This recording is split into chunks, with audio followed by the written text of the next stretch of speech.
Hey everybody, welcome back to my channel, and if you're a first-time visitor, welcome. I hope you find the information entertaining, enjoyable, educational, and that you join the discussion in the comments section below.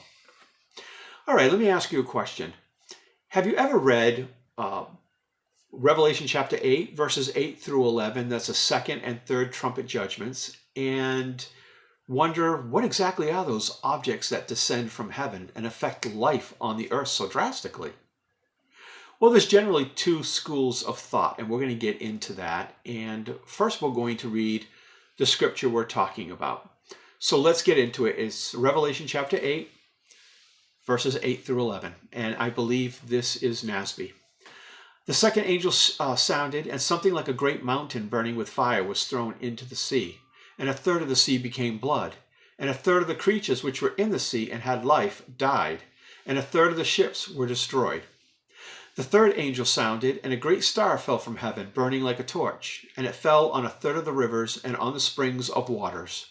The name of the star is called Wormwood, and a third of the waters became wormwood. And many men died from the waters because they were made bitter. So what is this object? Some say it's a nuclear weapon. Others say it's a near-Earth object like a meteor. Could also be something that God created specifically for that judgment, like he did for Sodom and Gomorrah. We're just going to have to take a look at this and see if we can try to figure this out together, okay? So I'm going to talk about the stages of a nuclear missile launch and reentry, and then we're going to talk about the stages of an impact by a near-Earth object. So let's start with the nuclear missile launch. When a nuclear missile is launched, its fuel is ignited as it ascends upwards.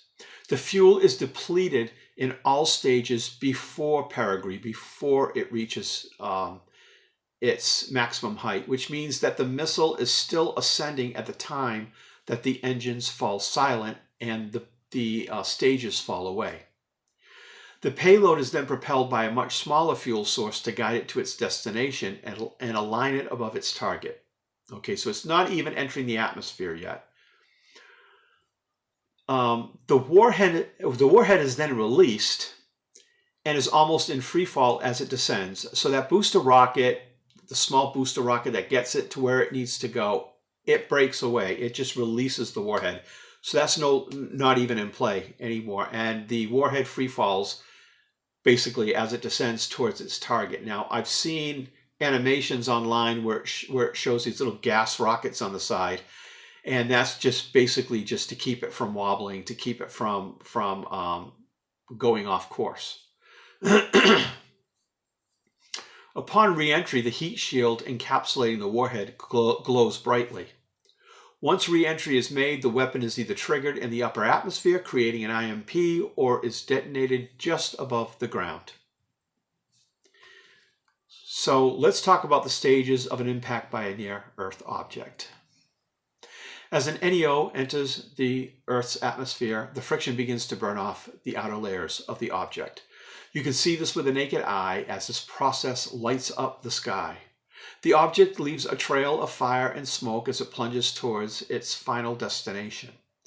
It will either burn up and or explode in the atmosphere, or it will continue burning until it makes impact. Now let's look at these two scriptures again. The first one describes the object as something like a great mountain burning with fire. The second one describes the object as a great star fell from heaven burning like a torch. So if you compare the two objects, the nuclear warhead and the NEO, then it seems that the latter would best describe what the writer is seeing. This is why I'm going to give you a list as to why I believe it's not a nuclear warhead, but it is instead an NEO. Now, the nuclear warhead is nowhere near the size of a mountain. But near-Earth objects come in all shapes and sizes. So there certainly are asteroids and comets that are as big as mountains. An example I'd like to give you is when the space shuttle was flying at that time, when it came into Earth's atmosphere and the heat shield glowed, I don't know if you could actually see that during the day. I know at night you could. You could see a small light streaking across the sky, and you knew that that was the shuttle. That in no way could be compared to a mountain burning with fire or a great star falling from heaven. It didn't make enough light, and it didn't make, it wasn't large enough. Okay, so a warhead is even smaller than the space shuttle. So as the warhead comes to the atmosphere, even if it was glowing, there is no way it can be compared to a great mountain or a great star burning like a torch, because that's just not reality. It's not science. It's not factual. Okay, on to the next point. When something is burning with fire or burning like a torch, it's producing not only flame, but smoke.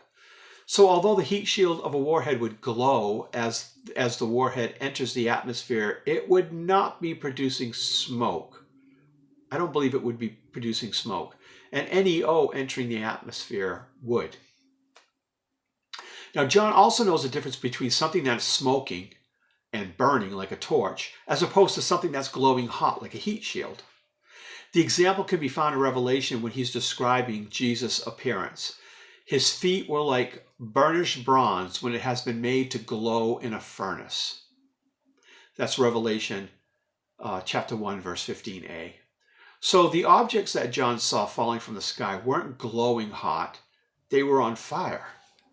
And another reason why I believe this is a near-Earth object is because the objects were burning with fire, with one of the objects being described as burning like a torch. So this would signify flame and smoke, both of which are the result of an NEO entering the Earth's atmosphere. I think I am more inclined to believe that this is not a nuclear weapon. There is no way that this even describes a nuclear weapon. If you look at the facts, and you look at this logically, and don't let your feelings get in the way, and just look at the facts, I don't see how somebody could say that this was a nuclear missile entering the atmosphere and causing all this havoc. Now, if you look back at the second trumpet judgment, Revelation 8, verses 8 through 9, it says, the second angel sounded, and something like a great mountain burning with fire, great mountain, there's no way that's a nuclear weapon, was thrown into the sea, and a third of the sea became blood, and a third of the creatures which were in the sea that had life died, and a third of the ships were destroyed. So this has to be something bigger than a nuclear weapon, because it affects a third of the life in the sea.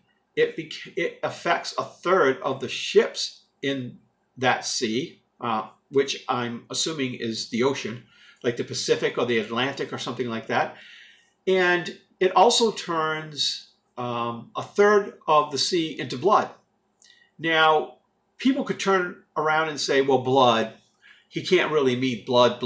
I mean, it was a vision, so it probably wasn't really blood. It probably just means that it was irradiated, and it was just a third of the sea was just like unlivable for sea creatures anymore. But the scripture says blood. Scripture says blood. A third of the sea became blood. Nuclear weapons, hydrogen weapons, they're not going to cause the sea to turn to blood. So that's why I'm also thinking it has to be an NEO that it's made up of something, and it's going to turn the sea to actual blood. It has something in it, and it's going to turn the sea to actual blood. Or it's something that God has created for this specific. You know what? I'm changing my mind as I'm looking at this scripture, because if the sea is going to become blood, is there an actual meteor or comet or whatever that could cause that kind of reaction in the ocean that it would become blood? I don't think so. Which makes me now think that this is something that God creates for this specific judgment. And he, through that judgment, turns a third of the sea into blood. Well, there you go. If God can turn the waters of the Nile to blood, why can't he turn 1/3 of the ocean to blood with whatever he has caused to descend to the earth and strike the ocean? So, which now makes me think that in the third trumpet judgment, a great star fell from heaven, burning like a torch, and it fell on 1/3 of the rivers and on the springs of waters. And you know what I'm thinking right now? Not only if one thing is coming from heaven and it's going to make 1/3 of the waters, plural, right? It fell on 1/3 of the rivers, plural, and the springs of waters, plural. So one object coming from earth is not going to fall on 1/3 of all the springs and 1/3 of all the rivers, right? So what could it be? Either it's something that God is sending upon the earth, and it reminds me of, let me go back to locusts from the pit of Revelation.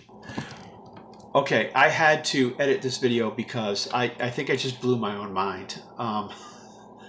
I went back up and I was so, my focus was so on trying to figure out whether it was a near-Earth object, a nuclear weapon, or something that God created for this specific judgment that I didn't even, until this very moment, make a connection that I didn't even know was there. Now, I spoke about my video, Locust from the Pit. There's a connection between the scripture we're reading today and the scripture that we read from Revelation chapter 9 when I was doing Locust from the Pit. Now, I'm going to read Revelation chapter 9, verses 1 and 2. And I'm going to go back to Revelation chapter 8 and read what I just read. And I'm going to see if you see what I see. Now, this is in Revelation chapter 9, verses 1 and 2. And this is about the locust from the pit. And the fifth angel sounded, and I saw a star fall from heaven to the earth. And it was given a key of the abyss. Now, what fell from heaven to earth? A star. And the star was given a key. So we're not talking about an inanimate object. We're not talking about meteors, comets. We're not talking about nuclear weapons. We're talking about a being, a spiritual being. So let's go back to a spiritual being who unlocks the bottomless pit and lets the locusts out from their captivity. Let's go back to Revelation chapter 8 where we were before. Okay, and we're going to look at Revelation 8, verses 10 and 11. The third angel sounded, and a great star fell from heaven, burning like a torch, and it fell on 1/3 of the rivers and on the springs of waters.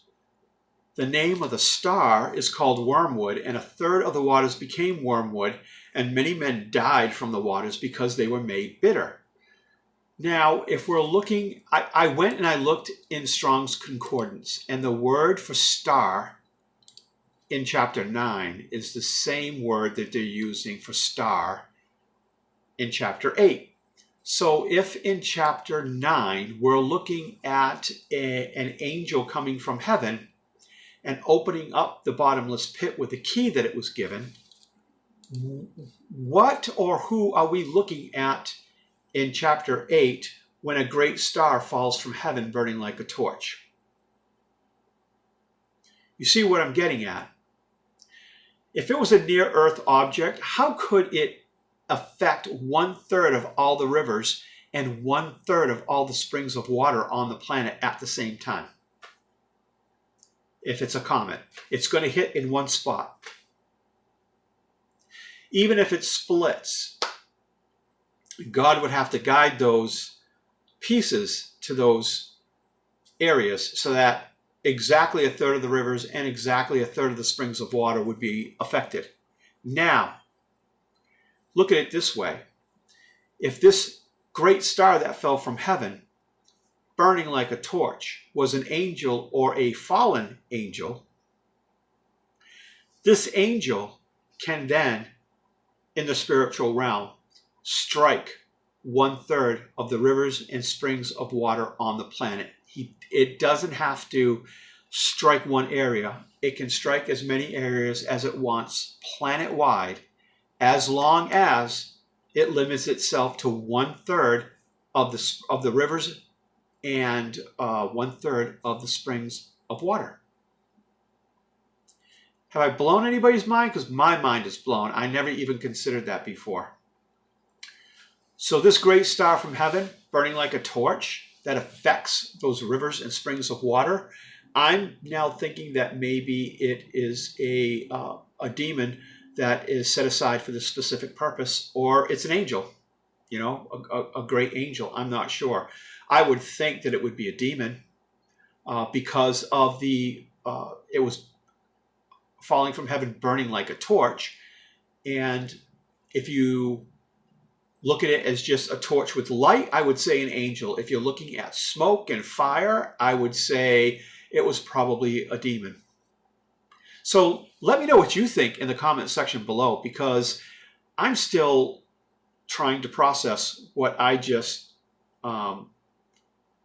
what I think is a connection between these two scriptures, and a way of looking at this scripture that I don't think I've never heard anybody mention this before. So if you've heard a teaching on this and somebody else has mentioned that it could be an angel or a demon, please let me know.